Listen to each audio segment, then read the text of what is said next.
Welcome back to the Deep Dive. You're here because, well, like us, you want to get straight to the core of interesting ideas efficiently. That's right. And today, we've got a really fascinating article someone shared, Chant and Change Your Life, the Hare Krishna Maha Mantra, and the Power of Manifestation. So we're going to unpack what this article is actually proposing about, this specific mantra and how it might link up with personal change, manifestation, that whole area. Exactly. So our mission for you today is to really grasp the main arguments here. What's the article actually saying about the Hare Krishna Maha Mantra? And crucially, what's its reasoning? What's the evidence or the perspective it offers for these potential effects? Okay, let's dive in. The article starts by introducing the mantra itself. Hare Krishna, Krishna Krishna, Hare Rama, Rama Rama. Hare. Right. And it presents it as something, well, ancient, like a vibration that was around even before our current languages sort of solidified. Yeah, just hearing it, you get that rhythm, don't you? You do. And the article suggests it's much more than just a nice sound. It puts forward this idea that the mantra acts like a direct link, maybe. It uses the word portal. A portal. Yeah, a portal that could help you, get beyond your usual limits and connect with a deeper part of yourself, what the piece calls your divine nature. So like a doorway to a different state of being, almost. Pretty much. Yeah. A different way of experiencing yourself and maybe the world, too. A portal that definitely makes you think about shifting states. And the article claims this isn't new, right? That it says this specific vibration, the sound, has been seen as a way to move the soul beyond ordinary suffering and illusion for ages. Yeah, that's a pretty bold claim about its power. It is. And the article tries to ground this historically. It mentions its use by, saints, sages, mystics, but also just everyday seekers over centuries. Right. People using it to quiet the ego, I suppose, and awaken that sort of inherent divinity within. So it's framed not as some new fad, but something with real historical weight. Okay, so then the article pivots a bit. It starts connecting the mantra to how our minds work, especially thinking about the law of attraction. Ah, yes. Like attracts like. Exactly. And it makes this really interesting distinction. It says, look, what you manifest, what comes into your life, maybe isn't just about your conscious wishes. Right. That's a key point it makes. The argument is that the real driver of manifestation is deeper. It's our subconscious patterns, our overall energy, our, vibration. Okay. So if you feel like you're trying really hard for something consciously, but you keep hitting roadblocks, Yeah. the article suggests the block might actually be in those underlying, maybe unconscious vibes, not just your surface thoughts. Okay, right. So how does the mantra fit into that picture then?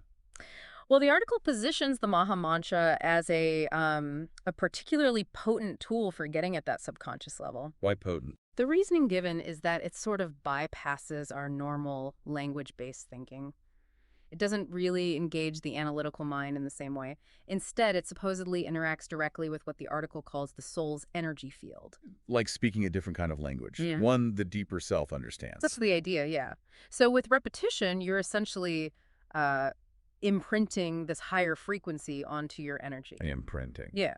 And this process is described as a way to clear out old negativity, karma, Yeah. and dissolve those limiting beliefs we all pick up. Right, the baggage we carry. Exactly. And the ultimate aim, according to the article, is to tune your whole being to what it calls divine intelligence, like tuning a radio to get a clearer station. And it uses that Bhagavad Gita quote to back this up, doesn't it? Where Krishna says, among sacrifices, I am the chanting of the holy names. It does. And the article interprets that as the mantra being like vibrational medicine. Vibrational, but I like that framing. Makes it sound less abstract, more like something actively working on you. It does. It shifts the perspective from maybe just a religious thing to something potentially therapeutic on an energetic level. A bit like sound healing concepts, perhaps. Okay, so to make this less theoretical, the article then shares a personal story. This 4-week journey someone named Hector Jesus Arencibia apparently had with the mantra. Yeah, this part tries to illustrate what the effects might actually look like day to day. It's one person's experience, of course, so, results may vary. Sure, always. But it gives a concrete example. It does. It shows what the article suggests could happen. So, week 1 for Hector, chanting 108 times each morning. He describes some pretty intense stuff. Night sweats, vivid dreams, but not scary ones. His gut feeling was apparently that the mantra was doing some kind of deep cleaning house inside. Sounds quite visceral. It does suggest a kind of subconscious purging, maybe. releasing old energies or emotions that were stuck. The fact the dreams weren't described as frightening is interesting. Maybe more of a release than a trauma resurfacing. Processing and clearing, perhaps. Yeah. That seems to be the implication, yeah. Deep fears coming up to be let go. Then week 2, things shifted. He started feeling this luminous energy field around him, like protection. Right, a sense of guidance almost. Yeah, he said his days felt smoother, decisions came easier. The article quotes him saying something like, "The universe had stepped in as my silent guardian." That's quite a shift in just 2 weeks. It definitely aligns with that idea of tuning your vibration higher, maybe leading to more ease, more flow, better intuition as those subconscious blocks started clearing from week 1. Okay, then week 3 sounds even better. Waking up joyful, feeling light, laughing more. A sense of life unfolding for him positively. Yeah, and feeling connected to something uh, ancient and good. It sounds like finding a natural state of well-being again. It suggests a deeper alignment, doesn't it? Being in sync with a positive flow. That connection to the ancient, maybe tapping into some deeper wisdom or sense of purpose. Which leads perfectly into week 4, which the article calls the Great Awakening. This is when Hector launched a project, the Universe Unveiled. And the article explicitly links this outward action to the inner clarity he supposedly got from the mantra, like it revealed his soul mission. It makes a very direct connection there. The proposition is, clear the inner obstacles with the mantra, and your true potential or purpose can emerge and actually manifest outwardly. So that brings us back to the core idea about manifestation.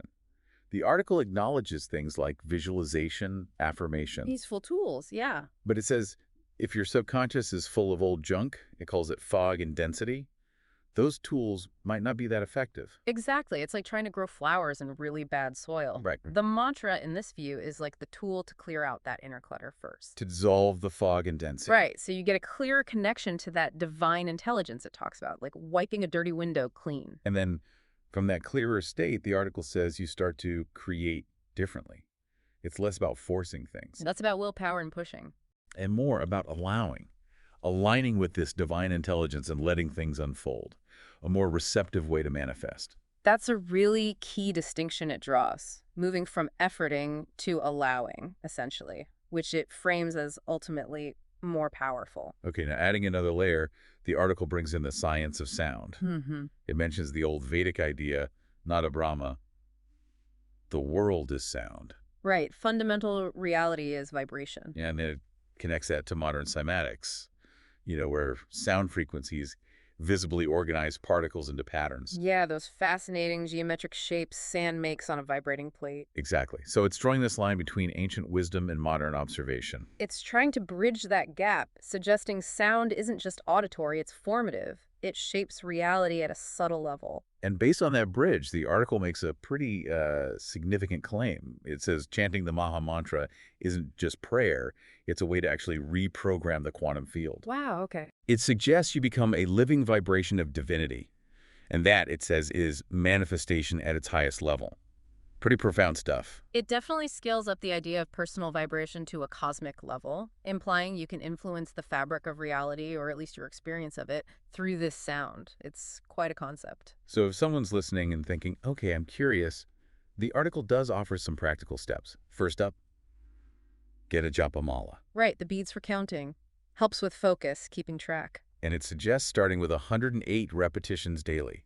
That's one round of the mala, preferably in the morning. Yeah, the idea being the subconscious might be more receptive then.